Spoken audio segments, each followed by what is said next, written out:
사도행전 4장 32절부터 5장 11절 말씀 보겠습니다.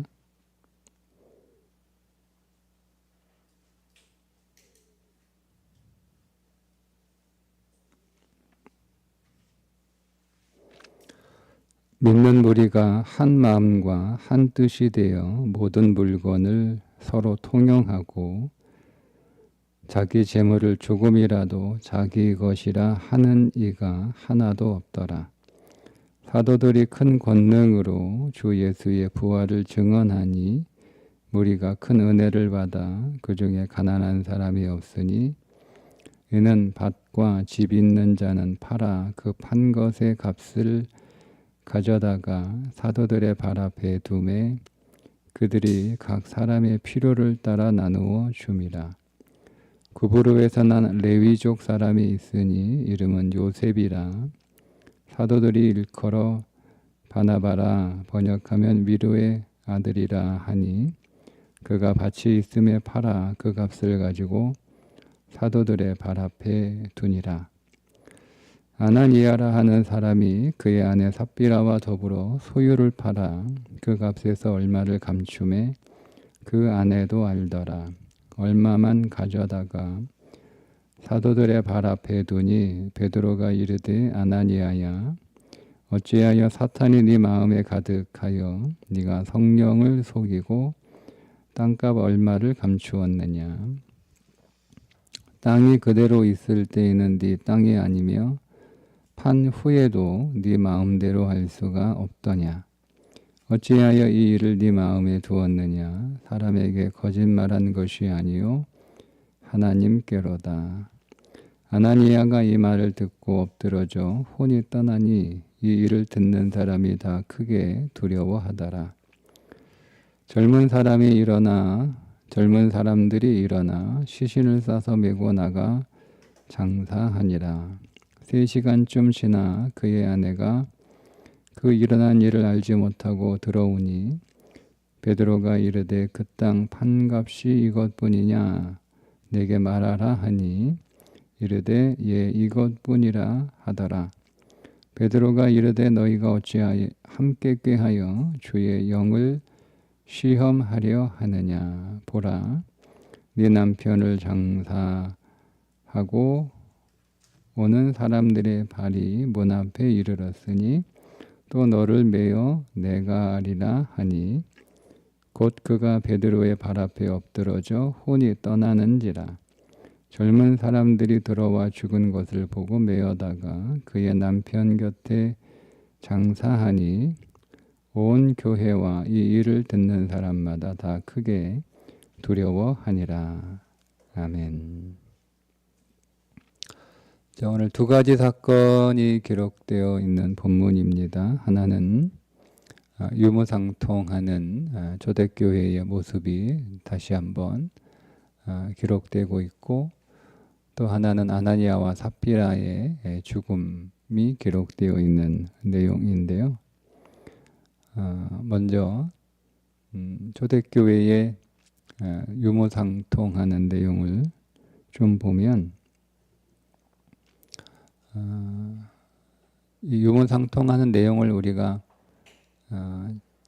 이해하려면 그 맥락을 좀 봐야 됩니다. 자, 오늘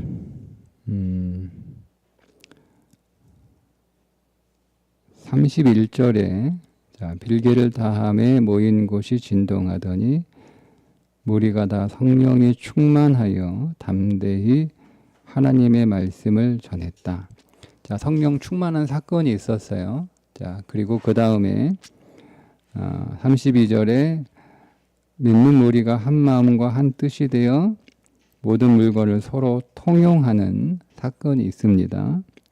자, 그리고 이어서 33절에 사도들의 큰 권능으로 주 예수의 부활을 증언했다는 내용도 있습니다. 이 세 가지 내용을 우리가 함께 보지 않으면 초대교회의 유무상통 사건을 단지 공산주의 이론으로 우리가 해석하는 것으로 그치는, 근데 그 이론도 사실은 전혀 근거가 없는 걸 여기서 가져다 쓰는 격이 되는 거죠. 자, 성령 충만한 사건이 있었습니다. 그죠? 네. 그리고 그 뒤에 있는 말씀이 뭐라고 나와 있죠? 네, 믿는 무리가 한 마음과 한 뜻이 됐다는 말이 나옵니다. 그러니까 성령은 연합하게 하고 하나 되게 하고 한 몸을 이루게 하는 것이 성령이 하시는 일이에요. 그러니까 성령이 충만한 사람은 분열하고 분리하고 갈라놓고 찢어놓고 갈등하게 하고 이런 일을 하지 않습니다. 그런 사람은 성령의 사람 아닙니다. 그러니까 절대 그런 일을 할 수 없습니다. 그러니까 성령의 사람은 항상 이렇게 연합하게 하고 하나 되게 하고 뭉치게 하고 그리고 봉합하게 하고 이런 일들을 하는 거예요. 그러니까 내가 하는 일이 성령의 일인가 아니면 사탄의 하수를 받아서 하는 일인가를 아주 간단하게 그 구분하시면, 나는 지금 갈라놓고 있는가, 찢어놓고 있는가, 갈등하게 하고 있는가, 싸우게 하고 있는가, 아니면 나는 하나 되게 하고 있는가, 연합하게 하고 있는가, 이거 보시면 돼요. 예. 그러니까 성령의 일은 항상 목표가 딱 하나입니다. 성령은 연합하게 하는 거예요. 하나 되게 하는 거예요. 그게 성령이 하시는 일이에요. 자, 그 성령이 연합하게 하니까 어떤 일이 벌어지게 되죠? 유무상통의 일이 벌어지게 되는 거예요. 성령이. 그러니까 다른 어떤 경제 공동체가 서로 이렇게 누구는 잘 살고 누구는 못 살고 그런 게 좋지 않으니까 우리 서로 잘 사는 삶을 살아가자. 그러니까 그 개념으로 유무상통이 이루어진 게 아니에요. 성령이 그렇게 하신 거죠. 근데 성령의 목적이 뭐죠? 성령이 너희에게 임하시면 너희가 권능을 받고 유대와 사마리아와 땅끝까지 이르러 증인이 되는 거잖아요. 그러니까 성령은 연합하게 해서 목적이 있어요. 성령은 연합하게 하는데 그 목적이 뭐냐면 복음을 전하는 거예요. 그러니까 악령은 갈라지게 해서 싸우게 해서 뭐 못하게 하는 거예요. 사이가 나빠지게 하는 게 목적이 아니에요. 복음을 전하지 못하게 하기 위해서 사이를 나쁘게 만드는 거예요. 그러니까 여러분 우리가 성령이 아니어도 친하게 지낼 수 있잖아요. 성령이 아니어도 사이가 좋을 수 있잖아요. 성령이 아니어도 연합하잖아요. 그죠? 그러니까 그걸 다 연합하고 사이가 좋고 한 몸이고 뜻이 같고 잘 어울리고 갈등하지 않고 잘 뭉치고 그게 성령의 역사라고 볼 수는 없는 거예요. 그래, 왜? 그럼 그렇게 사이가 좋고 연합하고 한 몸 되고 잘 뭉치고 잘 모이고 한 마음 한 뜻 되는 목적이 뭐냐라는 거예요. 무엇을 위해서? 복음을 위해서 성령이 하나 되게 하신 거예요. 그러니까 이게 딱 연결이 돼야 되는 거예요. 아, 성령은 우리를 하나 되게 하시는데 하나 되게 하는 목적이 복음을 위한 것이다. 이렇게 연결이 돼야 되는 거예요. 그러니까 여기 초대교회 유무상통은 목적이 뭐예요? 서로 잘 사는 게 아니에요. 목적이 복음을 위해서 하나가 되고 한 마음 한 뜻이 되고 복음을 위해서 경제 공동체가 되는 거예요. 즉 자신들이 가지고 있는 모든 이 땅의 자원들을 어디에 쓰는 거예요? 같이 다 복음을 위해 쓰는 거예요. 자, 그래서 여러분 23절 이어지는 말씀에 보면 사도들이 큰 권능으로 증언을 하는데 뭘 증언을 해요? 예수의 부활을 증언하니 이렇게 나온단 말이에요. 성경에는 그 상황들을 자세하게 기록하고 있지 않아서 그냥 추정할 수밖에 없는데 왜 유무상통이 일어나게 되고 사도들이 정하는 복음의 핵심이, 물론 복음의 핵심은 부활이에요. 그런데 성령의 사건, 유무상통하는 사건, 부활을 증언하는 사건, 요게 싹 이렇게 이어서 나오는 그 맥락을 좀 우리가 생각해 볼 필요가 있는데요.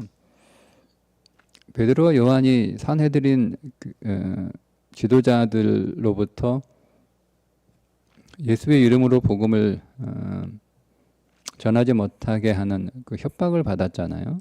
그런데 그게 통하지 않았어요. 그래서 그들이 베드로와 요한을 풀어줄 수밖에 없는데, 그들이 풀어준 이유가 뭐냐면 베드로와 요한의 기세에 꺾여서 풀어준 게 아니잖아요. 그죠? 사람들 때문에 풀어준 거잖아요. 많은 사람들이 안전병이가 일어난 것들을 보았고, 또 그것에 대해서 많은 증인들이 있는 상황에서 베드로와 요한에게 어떤 위해를 가하게 되면 자기들이 불리해지니까 풀어준 거지. 예수의 이름으로 복음을 전하지 못하게 하는 그들의 의지가 꺾인 건 아니잖아요. 그들의 의지를 포기한 건 아니잖아요. 그러면 어떤 형식으로든 초대교회 그 공동체가 예수의 이름을 증거하지 못하도록 방해를 하지 않았을까요? 그냥 뒀을까요? 한번 여러분이 베드로와 요한을 붙잡아다가 예수의 이름으로 증언하지 못하도록 협박하고 심지어 죽이겠다고 할 정도로 그렇게 예수의 이름이 전해지는 것에 대해서 굉장한 이 저항을 가졌던 사람들의 입장에서 한번 생각을 해보세요. 네? 한번 해보세요. 네. 그럼 만약에 여러분들이 이제 가족 가운데 뭐 자녀들이 교회에 나가는 걸 몹시 싫어하는 사람이라고 생각을 한번 해보시고, 자녀에게 교회 나가지 말라고, 너 교회 나가면 이제 밥도 없고 학교도 안 보내고 할 거야, 뭐 이렇게 협박을 할 거 아니에요. 예? 근데 애가 나는 죽어도 교회 가겠다. 그렇게 나오면 그렇다고 죽일 수는 없잖아요. 예. 그럼 이 교회를 이제 죽일 수 없으니까, 그 부모가 돼가지고 밥 안 줄 수 없으니까, 부모가 돼가지고 학교 안 보낼 수 없으니까 보내긴 보내고 교회는 가게 하는데, 그것으로 의지가 꺾일까요? 예. 아니면 다른 방법으로 교회를 가지 못하도록 다른 방법을 쓸 거잖아요. 어떤 방법을 쓰든. 그러니까 이 유무상통하는 사건과 부활의 증언이라고 하는 내용이 나오는 것을 보면 유대 그 초대교회 그 신앙 공동체에 속한 사람들이 경제적 활동을 자유롭게 할 수 있는 상황이 안 된 거죠. 충분히 그럴 만한 힘을 가지고 있었던 사람들이잖아요. 그들은 단지 종교인들만이 아니에요. 유대의 정치와 경제와 모든 사회를 다 장악하고 있었던 사람들이기 때문에 더군다나 여러분, 바리새인들은 도시 상인 부자들이에요. 바리새인들은. 산헤드린 안에는 사두개인 바리새인들 다 속해 있잖아요. 바리새인들은 어디에서 온 사람들이냐면 도시 상인들, 그래서 도시에서 상권을 장악한 사람들, 거기서 많은 돈을 이렇게 번 사람들이 바리새인들이거든요. 그러니까 산헤드린 공회에 속한 바리새인들은 그 당시 예루살렘의 모든 상권을 장악하고 있는 사람들이에요. 그들이 어떻게 하느냐에 따라 장사를 할 수도 있고 장사를 할 수도 없고, 이 결정이 되는 거예요. 예. 자, 그리고 사두개인들은 종교 지도자이지만 이 사람들은 정치와 결탁한 사람들이고, 모든 유대 사회 안에 여러 가지 정치 권력을 가지고 행세했던 사람들. 그러니까 쉽게 얘기하면 바리새인들은 도시 상권을 장악해서 사업하고 취업하고 이런 것들을 주무를 수 있는 사람들이고, 사두개인들은 관공서에 뭐 이렇게 취업한 사람들, 이런 것까지 다 주무를 수 있는 사람들이란 말이에요. 그러니까 이 사람들이 마음을 먹으면 예수 믿는 사람들은요 꼼짝할 수 없어요. 그러니까 그런 일이 벌어졌다고 저는 생각이 되죠. 그래서 공동체란 말이 나오는 거예요.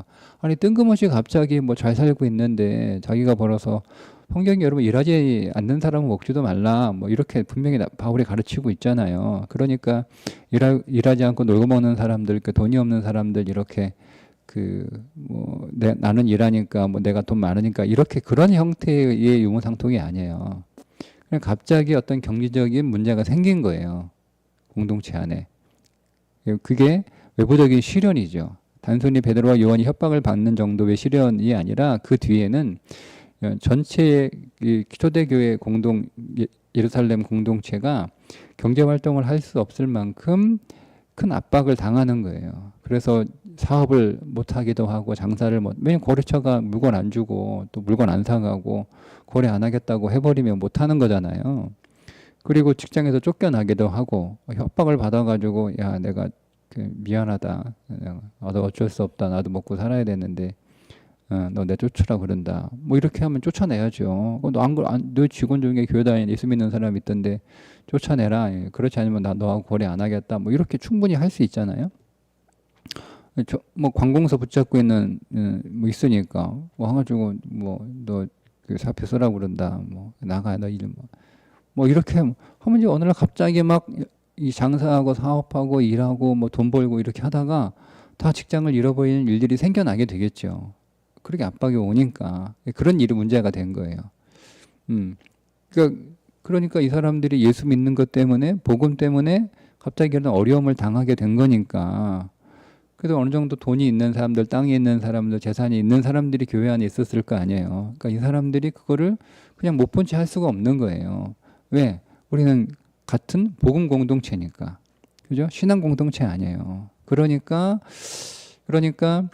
그 사람들의 이런 상황에서 경제적인 어려움을 당하고 있는 복음 때문에 신앙 때문에 경제적 어려움을 당하고 있는 사람들을 경제적으로 이렇게 도와주고 돌보는 일이 교회 안에 일어나게 된 거죠. 그게 여기서 말하고 있는 유무상통이에요. 예? 그냥 단순히 야 좋다 우리가 그냥 서로 그냥 사람의 능력 차가 있고 다 그러니까 그렇다고 해서 똑같이 교회 안에서도 세상에 따라서 그 사람의 어떤 경제적 실력에 따라서 빈부의 격차가 있는 건 좋지 않다. 예? 다 같이 한 군데 자기 실력만큼 자기 은사만큼 자기 재주만큼 버는 거 다 모아가지고 똑같이 분배해 쓰자. 그런 내용이 아니라니까요. 그리고 그들의 메시지가 뭐죠? 부활이잖아요. 예수의 부활을 증언하잖아요. 왜 콕 부활이라고 물론 복음의 핵심이 부활인 것은 분명합니다. 그러니까 우리는 계속 부활의 복음을 그러니까 우리는 부활의 신앙을 항상 가져야 되는 거예요. 근데 그들이 이 부활의 복음을 강력하게 전할 수 있던 이유가 뭐죠? 우리가 이런 시련을 당하지만 죽지 않는다는 거예요. 경제적으로 압박을 당하고 직장에서 쫓겨나고 갑자기 거래가 중단되고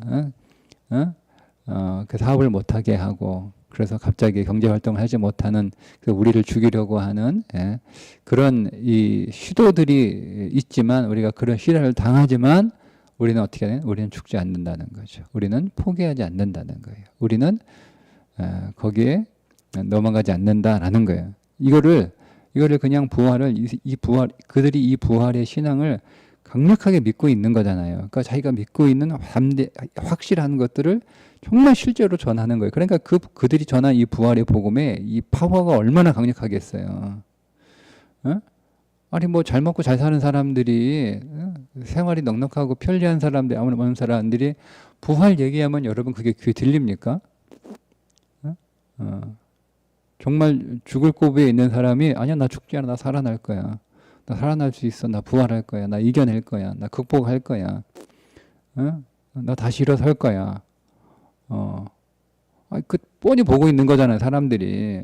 어느 날 아침에 예수 믿는다고 해서 갑자기 가게 문 닫고 거래처 끊기고 직장에서 쫓겨나고 뭐 갑자기 막 벌이가 안 되고 막 이런 거 볼 거 아니에요. 사람들이 걱정할 거 아닙니까? 교회 안 다닐 줄 알았는데 끝까지 교회 다니고 그런데 절망하지 않고 살아간단 말이에요. 그것도 막 보니까 막 얼굴에 근심 있는 게 아니고 막 얼굴이 막 환하고 확신이 있고 여전히 복음을 전하고 그 부활을 믿으니까 돕는 거예요. 여러분 내가 이 사람을요 평생 책임져야 된다 생각하면 여러분 그렇게 할 수 있어요?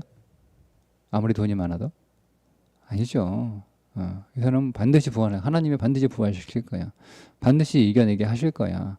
라고 하는 확신이 있으니까 그동안 그 믿음 안에서 내가 이 사람들을 돌봐주는 거죠. 곧 일어설 거니까. 곧 일어설 거니까. 계속 밑빠진 독에 물 붓기식이라면 누가 그거 하겠어요. 그런 맥락 안에서 여러분 이 말씀을 보셔야 되는 거예요. 이 구절을. 예. 예. 그러니까 여러분 우리가 복음을 전하고 복음의 증인이 된다라고 하는 것은 그렇게 낭만적이지 않아요. 삶과 연결되어 있는 실제적인 문제이고, 신앙이라고 하는 것은 그 신앙, 그 현실 안에서 우리가 확실하게 믿는 거예요. 무엇을? 부활의 소망을 확실하게 믿는 거죠. 이게 초대교회의 신앙의 모습이었다라고 하는 것을 보여줍니다. 보여줍니다. 자, 이와 같은 맥락 안에서 어떤 일이 벌어지게 되냐면, 아나니아와 삽비라라고 하는 이 부부가 자기의 소유를 팔아서 헌금하는 일이 벌어지게 된 거죠.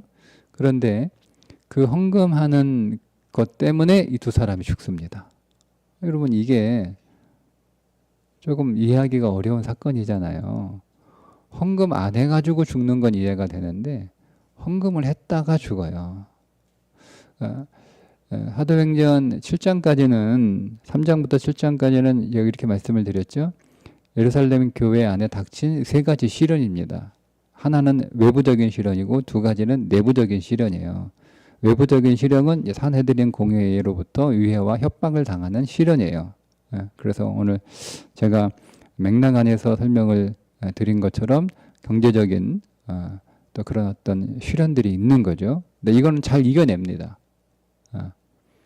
근데 내부적인 시련을 당하게 되는데 두 가지인데, 하나가 아나니아와 삽비라 사건이고 또 하나가 헬라파 유대파 과부들 간의 갈등이에요. 그러니까 여러분, 진짜 어려운 거는요, 외부적인 시련이 아니에요. 진짜 심각한 건 내부적인 시련이에요.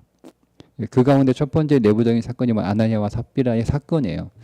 근데 이게 보면 땅 팔아 헌금해가지고 칭찬받기는커녕 그것 때문에 죽는단 말이에요. 그러니까 이들이 왜 죽게 되었을까라고 하는 거예요. 이 사람들이 죽게 되면서 베드로가 했던 말이 공통적으로 있습니다. 자, 보세요.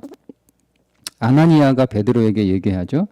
베드로가 이르되 3절입니다. 아나니아야, 어찌하여 사탄이 네 마음에 가득하여 네가 성령을 속이고 땅값 얼마를 감추었느냐, 이렇게 얘기합니다. 즉 아나니아의 문제는 뭐냐면 성령을 속인 게 문제라는 거잖아요.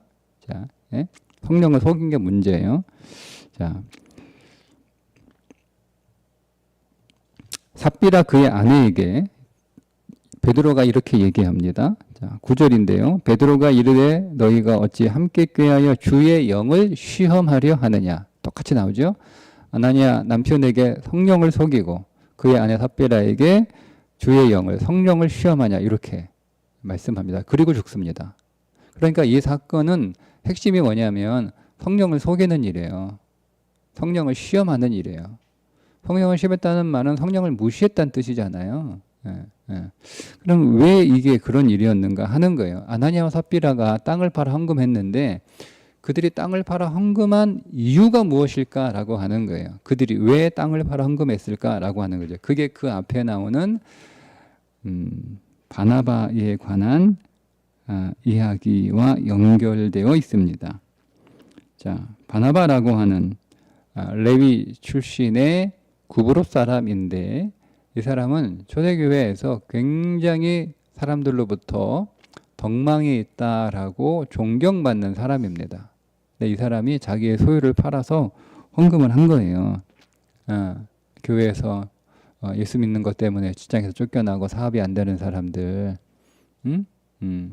나한테는 재산이 좀 있으니까. 이 레위인이 재산을 갖기가 원래 안 되잖아요. 레위인은 재산이 없잖아요. 근데 이 사람이 레위인도 불구하고 상당한 재산을 가지고 있었던 걸 보면 조금 시대가 좀 달라진 것 같아요. 어쨌든 그가 자기 밭을 팔아서 그걸 다 교회에 헌금해서 예수 믿는 것 때문에, 교회 다니는 것 때문에 어려움 당한 사람들, 우리가 삶이 어려워지고 우리가 같이 복음 전도 못하니까 우리가 전도를 위해서 힘을 내야 되니까 그래서 이렇게 이런 일을 그러니까 사람들이 막 이제 바나바 그렇지 않아도 사람들을 존경받는 사람인데 얼마나 더 큰 존경을 받았겠어요. 자, 그걸 보고 아나니아와 삽비라가 자기의 소유를 판 거예요. 그들의 목적은 그럼 여러분 뭐겠습니까?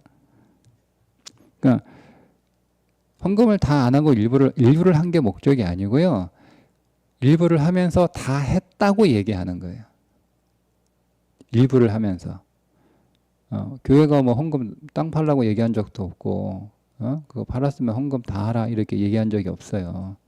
그러니까 자기들이 그냥 알아서, 누가 시키지도 않았는데 땅을 판 거고, 자기들이 그냥 알아서 헌금을 한 거잖아요. 근데 문제는 그걸 하면서 마치 다 헌금하는 것처럼 그렇게 거짓말을 했다는 거예요. 근데 그거를 베드로가 성령 안에서 딱 분별을 한 거예요. 성령께서 말씀을 하시는 거죠. 저거 거짓이다. 자, 여러분 보세요. 아나니아와 삽비라는 위선의 가면을 썼어요. 제가 위선의 가면이 두 가지라고 말씀을 설교한 적이 있죠. 사람을 속이기 위한 목적으로 쓰는 위선의 가면은 잘못된 거예요. 그러나 내가 그리스도인으로 살아야 되는데 내가 그리스도인이 되기 위해서 그렇게 훈련하고 성장하고 그렇게 살기 위해서 쓰는 위선의 가면은 그냥 우리를 그 가면을 계속 쓰고 있으면 누구를 속이기 위한 자기 이익과 목적 때문에 하는 위선이 아니고 내가 예수를 닮아가고 복음의 사람이 되기 위해 쓰는 가면하고는 다르다라고 말씀을 드렸죠. 그러니까 아나니아 삽비라의 가면은 뭐냐면 위선은 뭐냐면 사람들을 속이고 자기 목적과 자기 이익을 위해서 가면을 쓴 거예요. 자, 이것이 교회 안에 심각한 문제를 일으키는 중대 범죄라는 겁니다. 우리는 그렇게 생각하지 않죠. 우리가 남들을 속이기 위해서 내 이익과 내 목적을 위해서 가면을 쓰고 가식으로 살아가는 것을 우리는 그렇게 심각한 중대 범죄라고 생각하지 않아요. 그런데 성경은 이게 교회를 흔드는 첫 번째 내부적 중대 범죄라고 기록하고 있고 그들이 그 일로 인하여 죽습니다. 그러니까 이게 얼마나 심각한 건지 성경이 우리들에게 말해주고 있는 거예요. 그러니까 여러분 이 아나니아와 삽비라는 사실은 뭘 노렸냐면 바나바의 자리를 노린 거예요. 그러니까 이게 이 자체가 갈등이잖아요. 교회가 갈등이잖아요. 서로 경쟁하는 게 갈등이잖아요. 그렇지 않습니까? 성령은 경쟁하지 않아요. 성령은 협력합니다. 성령은 경쟁하지 않습니다. 그러니까 성령의 사람은 경쟁하지 않습니다. 성령의 사람은 협력하는 거예요. 하나 되게 하는 거예요. 이게 성령이에요. 근데 이 성령의 사건으로 인하여 지금 교회 안에 막 복음을 위해서 막 서로 하나 되고 한 몸이고 한 뜻이고, 복음을 위하여 서로 이렇게 막 뭉치는 그 일이 쭉 이렇게 진행되고 있는 교회 부흥에 쭉 되는 그 사이에 지금 어떤 오염이 들어왔냐면 이거를 서로 경쟁하게 하고 하나 되게 하지 않게 하고 자랑하고 싶어 하고 자기를 드러내고 싶어 하고 그런 마음들이 들어와서 그거를 이제 마치 뭐 그렇게 대놓고 하는 게 아니고 마치 이제 성령을 속이는 건 교회 공동체를 다 속이는 거잖아요. 사람들에게. 그러니까 여러분 사람을 속이는 것과 성령을 속이는 걸 분리하면 안 돼요. 사람을 속이는 게 성령을 속이는 거예요. 사람들에게 마치 내가 판 거 얼마 안 되지만 다 헌금한다 라고 그렇게 하는 거잖아요. 여러분 오늘 이 삶을 오늘 우리에게 적용한다면 오늘 우리가 믿음의 길을 걸어가는 일에 있어서 하나님 앞에 정직한 삶을 살아가야 돼요. 하나님 앞에 정직한 삶을 살아가야 돼요. 네. 어떤 목적을 가지고 하나님 앞에 자신을 숨기는 우리가 여러분 어떻게 하나님을 속일 수 있어요? 하나님을 속일 수 없죠. 마치 아간의 범죄와 그러니까 신약에 나온 아간의 사건이에요. 아간이 죽은 것처럼 아나니와 삽비라도 죽습니다. 다 둘 다 공통점이 뭐죠? 숨기는 거잖아요. 숨기는 거. 얘기했으면 되는 거예요. 솔직하게. 예, 내가 이번에 바나바 일을 보고 내가 도전이 돼서 나도 복음을 위하여 또 헌신하고 싶은데 내가 있는 조그만 땅 하나 팔아서 다헌금 하면 좋겠는데 좀 제가 필요해가지고 내가 필요한 걸 좀 두고 일부를 좀 헌금합니다. 뭐 이렇게 귀하게 쓰였으면 좋겠습니다. 뭐 이렇게 하면 누가 뭐라고 합니까? 그렇지 않잖아요. 그러니까 우리가 하나님 앞에 여러분 하나님 앞에서 여러분 정직하고 솔직한 삶을 살아가야 돼요. 그게 오늘 우리 안에 우리의 신앙이 살아나는 비결이에요. 우리가 하나님 앞에서 정직하지 못한 삶을 살아가게 되면 여러분 내 생명이 죽습니다. 생명이 죽습니다. 우리가 잘못하면 문제 있으면 부족하면 그 하나님 앞에서 시인하면 되는 거예요. 내 안에 이런 죄악이 있고 이런 어두움이 있고 이런 모습이 있고 또 이런 마음이 있고 하나님 앞에 인정하면 되는 거예요. 하나님 나를 불쌍히 여기시고 내게 긍휼을 베풀어 주시고 하나님이 이것을 다스려 주시고 하나님 이걸 해결해 주시고 내가 늘 성령 충만한 삶을 살아갈 수 있도록 내가 성령의 인도하심을 따라가는 삶을 살아갈 수 있도록 그렇게 나가면 되는 거예요. 굳이 자신의 어떤 부족하고 자신의 어떤 연약한 모습들을 자꾸 이렇게 변명하고 스스로에게 설명하고 그렇게 할 필요가 없어요. 그러니까 우리는 우리 자신 앞에서 정직하면 돼요. 우리 안에 계신 성령님이 다 나를 알고 계신데 내가 꾸미고 숨길 게 뭐가 있어요. 그러니까 오늘도 우리가 이 하루를 살아갈 때 성령 안에서 주님과 인격이라는 게 솔직한 거거든요.